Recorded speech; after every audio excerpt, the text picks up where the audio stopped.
Okay. Okay. So we'll start the podcast in. It still doesn't say anybody I'm following is live. We're periscoping right now our weekly podcast, the PRWeek. We're having a little bit of difficulty with the recorder right now, so please stay tuned. Okay, go ahead. 3, 2.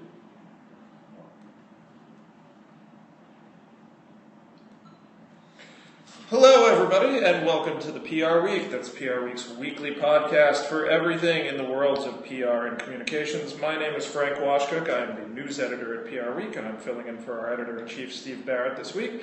I'm joined by Diana Bradley, our corporate reporter. Diana, how are you? I'm good, thank you. How are you? I'm doing well. Thank you for making the time to join with this podcast, Periscope's podcast. I want to say hello to everybody out there in Periscope land who is watching us.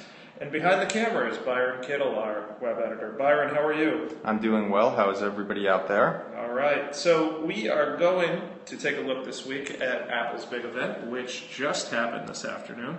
We'll be talking a little bit about Stephen Colbert's debut hosting The Late Show on CBS and David Letterman's old chair. We'll be talking about some major people moves around the industry, some names you probably know. And we'll be talking about the latest issues that have popped up for Honest Company, which is the home care company. It's the eco-friendly line by Jessica Alba. By Jessica Alba, celebrity-owned company. We'll also be telling you a little bit of what you need to know about the PRWeek conference next week. And if you don't have tickets for that, you should. So hurry up and get them while they're hot. Okay, so let's start with the Apple event this week. Diana, you talked to, via email, some people from around the PR industry about what they were looking for from today's event. And what did they tell you? Yeah, some people said that Apple really needs to show the value of an integrated product suite. They need to show basically the value of owning several Apple products that fulfill a need for everyone at every time of the day. A lot of them said that they want to hear more about the story of Apple TV and the rumored new App Store, which could open up the possibility of corporate branded channels. Sorry. No, go ahead. Go ahead. Tell us more. Oh no, some people were interested in how deep Siri integration will be in the new home. So basically they all just said, they need to really make this worthwhile for Apple fans because they do these events so often. And, investors are starting to lose interest. Apple just had their stock go down a few weeks ago. They did. So, they need to really communicate a little bit better now. They need to add some spice back to the event, don't they? And it sounds like from what I've seen, I think the event is actually going on right now as we record this. In the present tense, folks. In the present tense, and they just released a stylus, which apparently... Let's go a little bit deeper into that. What they released is the iPad Pro, yes, which is a bigger, more expensive version of the iPad for a corporate audience. So it would be the sort of thing in that if you have a lot of Dell computers around the Haymarket office, for instance, maybe a company would break the bank a little bit more and buy a whole range of iPad Pros that you could use around the office. So it's targeting a different audience than the general consumer audience that Apple would have. And it is interesting that there's a stylus, yes. Yeah, that was blowing up. The stylus surprised me, and there wasn't one person that mentioned they were looking for a stylus to be released. Yeah. As part of the Apple. Yeah, that was the big. I don't know. That was the big thing I saw right before we walked into the podcast room here. So there's another first this week. Look at that segue, folks. And that's that Stephen Colbert is hosted last night his first edition of The Late Show on CBS. His guests were George Clooney and Jeb Bush. And it was really interesting because Letterman had been in that chair for 20 years. And so a whole new beginning on that show. Are you a Stephen Colbert fan, Diana, or not really? I am, but I really barely ever got the chance to watch I watched it this morning, and it's a really odd feeling watching late night TV at 6 in the morning. Yeah. You really feel like a weird person. So it was a good show. It was interesting in that the character has moved along a bit. It's not quite the same character he used to have, but it is definitely still not him. But it's definitely a character. Jeb Bush was on. I think he survived the interview without saying anything that people tend to say and regret on late night TV.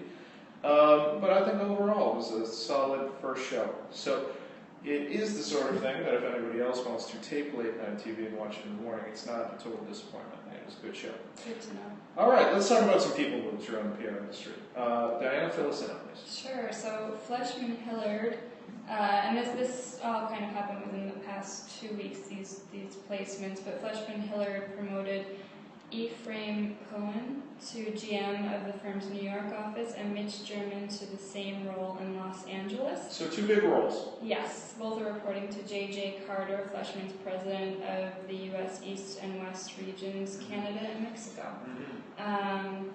And the other big move was MSL Group appointed Edelman New York corporate and public affairs leader Ron Jurgis. I knew I was going to do that. As CEO of its U.S. operations, and that's effective next Monday. Really interesting move. I think a lot of people would say that Ron Jurgis is kind of an up-and-coming executive on the way up in the PR world, and so not that surprising to see him move up to a CEO role, but interesting nonetheless. Big move. Definitely. So, yeah, those are 2 spots we will definitely be keeping an eye on. Okay, bring us up to speed on one more thing, and that's the latest in the saga of Honest Company and their angry fans. Yeah. Angry consumers who are a bit disappointed in the company. Yes, so this actually follows, if you'll remember, last month, Honest had a whole sunscreen controversy which saw numerous customers post pictures of their children's horrendous sunburns on social media, complaining that the company's products do not work. So now there's been a new, they've been sued for allegedly, deceptively and misleadingly labeling and marketing their products as natural. It's a class action lawsuit. A class action lawsuit filed by a consumer named Jonathan Rubin. He is basically saying that their ingredients include synthetics, which are not natural. And in fact, Honest in their blog, they've talked about competitors that use these specific ingredients that they actually use, and they've talked down on these competitors. So it doesn't look good for them, but Honest is still stating that their products are effective, and that the claim is baseless and without merit. So it's interesting to me too, in that you have a very similar situation as Chipotle. Yeah, that you have a class action lawsuit taking place, or somebody trying to get class action status, I should say, saying that the marketing is just incorrect. It's not truthful. It's it's marketing natural product, non-natural products as natural. And so it's interesting that these 2 companies are going on at the same time. Yeah, the wording, when you say anything's natural, and you have to be so careful, obviously, because you have to be totally transparent. And I mean, that's what they're both saying that they are doing. Like Chipotle has all of this already kind of outlined on their website and everything else.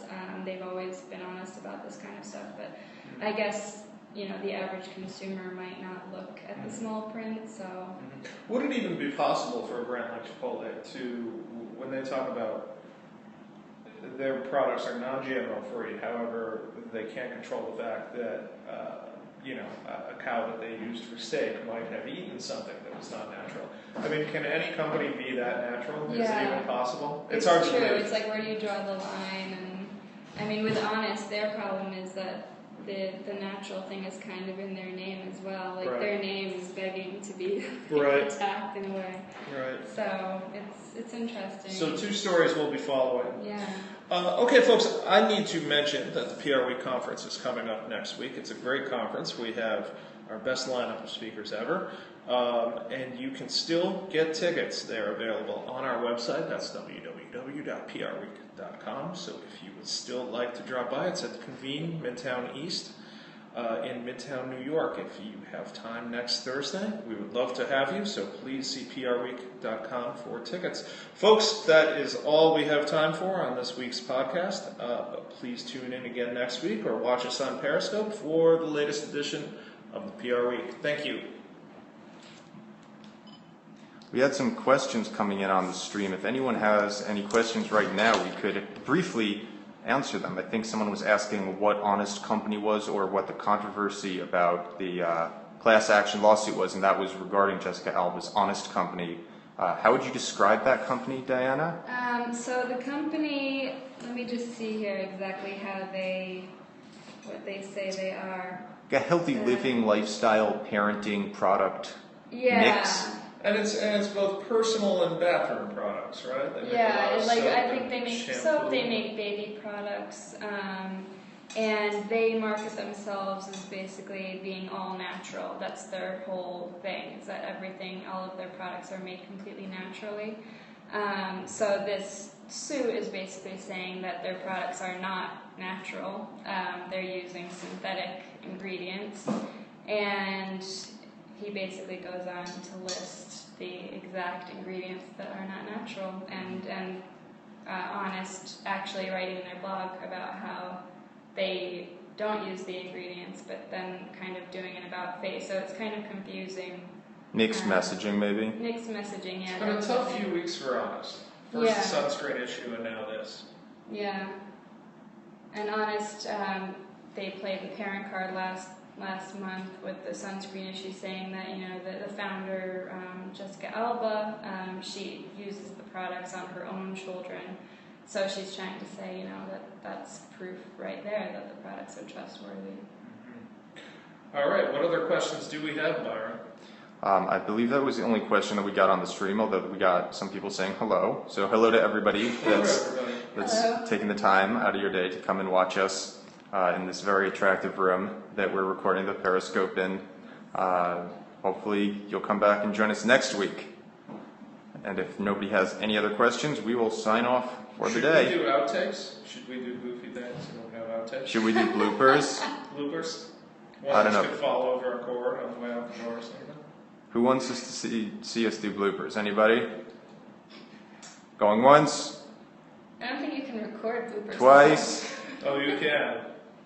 Okay, everybody. Thank you for coming. Make sure you come back next week to see us Periscope the PR Week weekly podcast recording session.